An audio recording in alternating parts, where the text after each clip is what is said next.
人生の可能性みたいなものが、この動画を見てくれて感じてもらえたらめっちゃ嬉しいなって思うし、自由に環境を選択できるっていうことの素晴らしさ、人生を生きやすくする手段なんちゃうかなって思って、自由に生きれる日本人とかが増えたら最高にいいなって思うし、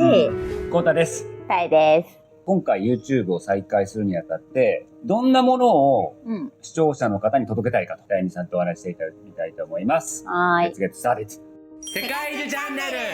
私たちの生活ってちょっと変わってると思うよね。一箇所にとどまらずにいろんな場所に住んでいくと。いわゆるでも今まではノマドってあったと思うんやけど、そのノマドともまたちょっと違うなって思う点は、会社を経営して法人向けにビジネスをやりながらも、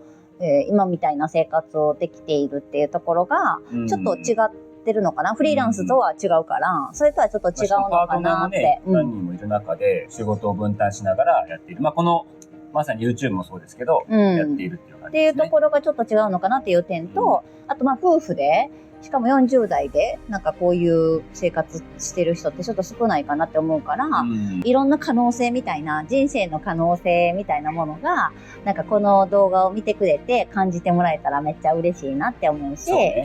で、なんか私がほんまにこの海外移住して思ったことってさ、住む場所で人生ってめっちゃ変わるなってめっちゃ思ってて、私は30代までずっと、言ったら神戸に住んでて、生まれてから大人になって就職して、その後独立してまでずっと神戸を離れたことがなくて、もう神戸が大好きって感じで、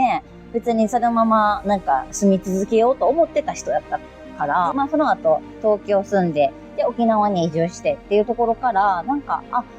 すごい移り住むっていいかもしれないって思ったり、で海外に実際住んでみて、最初はなんかこうほら、日本と全然違う部分がいっぱいあるからストレスとかあるかなって思ったけど、意外となんかそんなでもなく、バリなんかはまさに日本の忙しさとは全く違うこの日々のゆったりした感じっていうか、こう今聞こえてるかわかんないけど、鳥の声がすごく常に聞こえてたりとか、今までの人生よりも自然を感じたりとか、風を感じたりとか、毎日を丁寧に生きてる感じがするっていう感じがして、自由に環境を選択できるっていうことの素晴らしさ、それがすごく人生をなんかめちゃくちゃ生きやすくする一つの手段なんちゃうかなって思って、でもさ、海外行くの怖いっていう日本人いっぱいおるから、こうやって誤解もちょっと解いていけたらなと。こういう動画を見てもらって、意外となんか楽しいかもとかいいかもとか、結構もっと気軽に行ったらいいんかもとか、そんななんかがっつり何年とかそうなんじゃなくて、もっと気軽に例えば2週間とか1ヶ月住んでみようみたいなんでもいいんかもしれんとか、そういうので、なんかもっと自由に生きれる日本人とかが増えたら最高にいいなって思うし、オーストラリアの人はめちゃくちゃいろんなさ、旅しながら生活してる人、してる多いかなって思うけど。ヨーロピアンね。そう、ヨーロピアンな方々は。だけど、例えばさ、アメリカとかやったら国内から出たことないとかいう人も結構いっぱいおるから、この動画がもし、海外の人の目に留まって、俺もそういう生活しても面白いかもしれんって、ちょっと可能性感じてくれたらすごい楽しいなって思って。ということは海外視聴者も。もちろん。素敵だよ。もちろん、見てね。海外の生活も増やしたいと思ってる。日本に限らず、いろんな人、国籍、人種、性別の理解をすることが非常に大事なんじゃないかなと、これからの時代は。どんどん人の交流が激しくなってきているから、日本も今ね、本当にインバウンドの方々が来て、そのうち住み始める人もいて、多文化との共生っていうのはもう絶対に必要になってくると。でそうなった時にこうやって海外経験があったりすると、ものすごく、そういった考えなんですねって受け入れられるところがあると思うので、お互いに海外に出ていきたいと。でもう一つは、この20年ぐらいの韓国と中国の発展すごいよねを見ている。韓国はね、僕が20年ぐらい前かな、に行った時はまだまだ日本の方が経済的に上で、行ったら安いなっていう印象だったけど、今や今年1人当たり GDP が日本を超えると。で台湾ももう今年超えるというような中で、彼らがどんどん金持ちになってきて発展していっている、お互いに少子高齢化ながらっていうことで、その発展の一つの原因はやっぱり海外に目を向けているっていうところがすごくでかいと思うね。韓国の人たちは海外に住み始めて、そうすると何が起こるかというと韓国料理店ができたり、サムスンショップができたりして、そうするとそこの現地の人たち、ローカルの人たちも韓国料理食べてみようとか、サムソンっていう店があるんだってして、じゃあ買ってみようっていう形で世界中に今韓国製品と中国製品が広まっていると。日本は唯一アニメがアニメはこのコンテンツは相当どこへ行っても聞かれるっていうね。もう日本ナルトとかね、なんか呪術廻戦みたいなね、スパイファミリー。スパイファミリーとか。スパイファミリーのね、インドネシアの吉野家がそうインドネシアの吉野家がタッグを組んでスパイファミリーキャンペーンみたいなね。そうキャンペーンやってて、グッズ売ってて、つまりスパイファミリーだったらみんな知ってると。だから吉野家も日本でインドネシアで広めたいからスパイファミリーと組んで。スパイファミリー展開しているというで引っ張られてきた人が吉野家を知るみたいなね。ぜひ行ってみてください。インドネシアの、吉野家にね、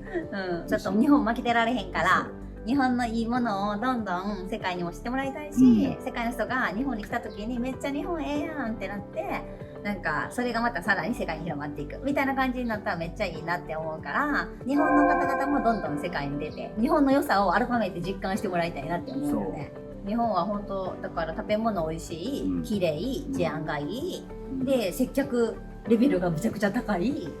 なんかもう良いとこだらけっていうかさ、だからそういう意味でもう海外の人来た時多分絶対びっくりするやろなって思うし、しかも安いっていう、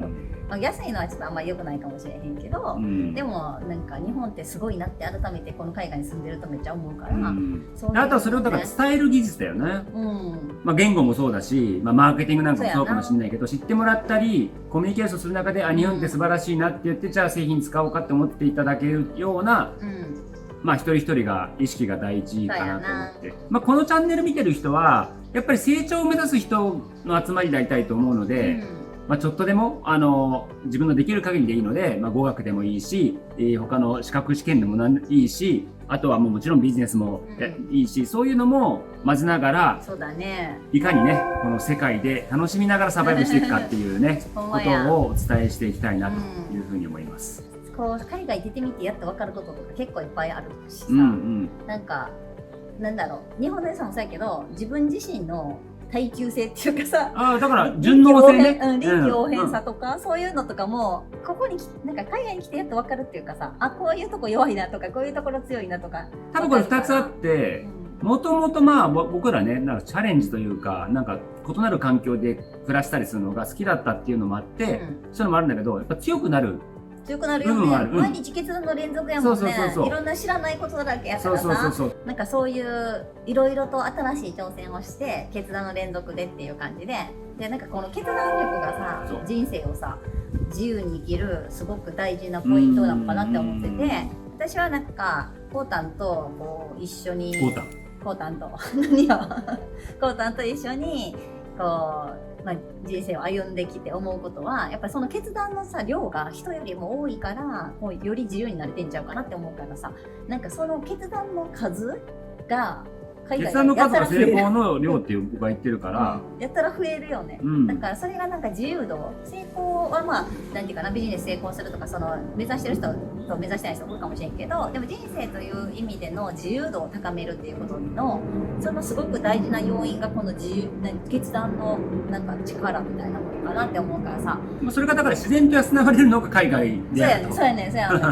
だからおすすめ毎やん日が決定の連続で、まあ学びの連続で、知らないことが本当たくさんあってだんだん知っていくっていう。で意外といけるし、意外と世界各国そんな不便なこともないです。まだ今はなんか出る勇気がないとかって思ってる人でもこの動画を見てちょっとなんかこう追体験してもらって、なんかこう今の日常ももちろんいいけど日常にプラスアルファちょっとチャレンジしてみようって思ってもらえたらめっちゃいいかなっていうふうに思っています。あと、私がお届けしたいのは、だからこの夫婦が一緒に夫婦関係ね、まあそうね、仲良くこうやって過ごしていくってこと自体が、それってなんか日本の中ではちょっとレアだったりとかするのかもしれないなって思うぐらい、結構いろんな夫婦問題に何か問題抱えてる人もいるかなって思うからさ、なんか我々はなんかもちろん喧嘩することもあるけど、すごい例えばコウタンがめっちゃ私になんか優しい言葉かけてくれたりとか、なんか女子が喜ぶような言葉をメンバーに言ったりするから、それをちょっと隠し撮りしてみんなにお届けしたいなって思っていますまあだから本当外国では結構ね、まあ一人の人もいるけどカップル単位ってすごい多いから、家族もいっぱいいるよね。家族もいっぱいいるし、ちっちゃい子連れてさ、あれすごくない？なんか赤ちゃん7歳8歳でもサーフィン習わしてそうやなもうガンガン一人でやったり、大丈夫かっていうこのチャングー波高いのに、何やろ、自由やなって思うよな、その子供放置プレイ。そうそうそうそうそう、なんかそういうのを見るとさ、そういう意味ではいいやん。親も楽しみを諦めてないっていうところが素敵だなっていうふうに思うよね。子供がいるからできないとかじゃなくて、いやいや私も頼むんだ、あなたもだからなんかどっちかというと教育とかよりも友達みたいな感覚で、あなたはあなたの遊びやるでしょみたいな、ほっといて場合によっては。放置やもんな。という感じで、まあお互いのいいところを学び合えたなというそうやな、そういうのもお伝えできればと思います。自由度な、はい、そんな感じで、はい、そんな感じでこれからこのチャンネルを世界に触れるきっかけになればいいなというふうに思っております。あなたもセカ友になってください。やってください。チャャンネル登録とグッグッドボタン、またコメントあったらね、うん、もういいことでも批判でもいいんでね、ぜひぜひ、それがまた私たちの糧になるんで、絶対読んでるんで、はい見たいですのでよろしくお願いし見まてす。では世界中でお会いしましょう。さよなら。動画をご視聴いただきありがとうございました。高評価、コメント、チャンネル登録をお願いいたします。では次の動画でお会いしましょう。